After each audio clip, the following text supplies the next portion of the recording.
The courtroom burst into laughter the moment 19-year-old Marcus Reed stood up. His suit was old. His shoes were worn. His hands shook as he held a stack of papers. Judge Harold Benton looked over his glasses. "You expect this court to believe you're representing your mother?" he asked with a smirk. More laughter filled the room. Marcus didn't answer. His mother, Angela Reed, sat at the defense table in handcuffs. She had been accused of stealing hundreds of thousands of dollars from the city where she worked as an accountant. She kept whispering one sentence: "I didn't do it." The prosecutor stood confidently. "Your Honor, this young man watched too many courtroom shows. He's wasting everyone's time." Even the bailiff smiled. Marcus slowly placed a single folder on the table. "I only need 10 minutes." Judge Benton slammed his gavel. "You'll get 5. Marcus nodded. "5 is enough." The courtroom became quiet. Marcus walked to the projector. Instead of legal arguments, he displayed thousands of financial transactions. The prosecutor frowned. "Where did you get those?" Marcus ignored him. "Every payment that supposedly passed through my mother's account actually traveled through 3 hidden companies before returning to a private trust." The judge interrupted. "Young man, unless you're a certified forensic accountant." "I am." Silence. Marcus pulled another document from his folder. "I passed the federal forensic accounting certification at 17. The prosecutor's confidence faded. Marcus continued.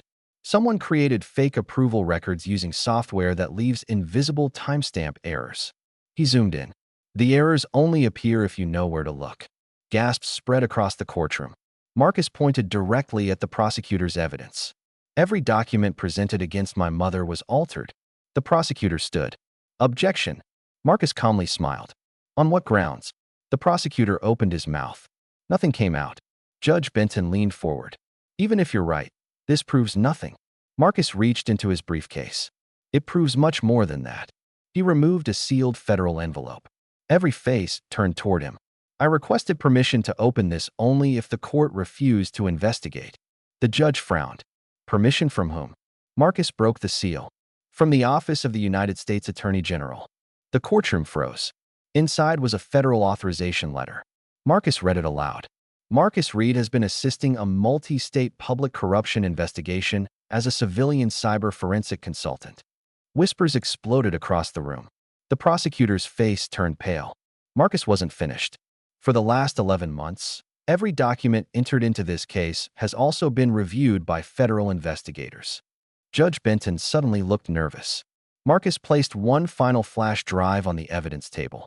This contains security footage the local police never disclosed. The video appeared on the screen. Late at night, someone entered the finance office. It wasn't Angela Reed. It was the prosecutor's own chief investigator.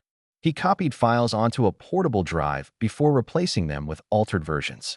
The courtroom erupted. "No, that's impossible." "Oh my God." Judge Benton stared at the screen without speaking. Marcus quietly continued. "The footage was deleted from the courthouse server." He paused. "But not from the federal backup." The prosecutor grabbed his briefcase. "I need to make a phone call." "You won't have time," Marcus replied. The courtroom doors opened. 2 federal agents walked inside. Behind them came the U.S. attorney. "Judge Benton," he announced. "We have arrest warrants." No one moved. The agents approached the prosecutor first. Then they turned toward the judge. The room exploded with whispers. The attorney spoke clearly. "Evidence shows both officials knowingly suppressed exculpatory evidence and participated in a conspiracy to frame an innocent citizen." Judge Benton whispered, This is a mistake." Marcus finally looked at him. "No, Your Honor. This is justice." Minutes later, Angela Reed's handcuffs were removed. For the first time in months, she hugged her son. "I knew you never stopped fighting."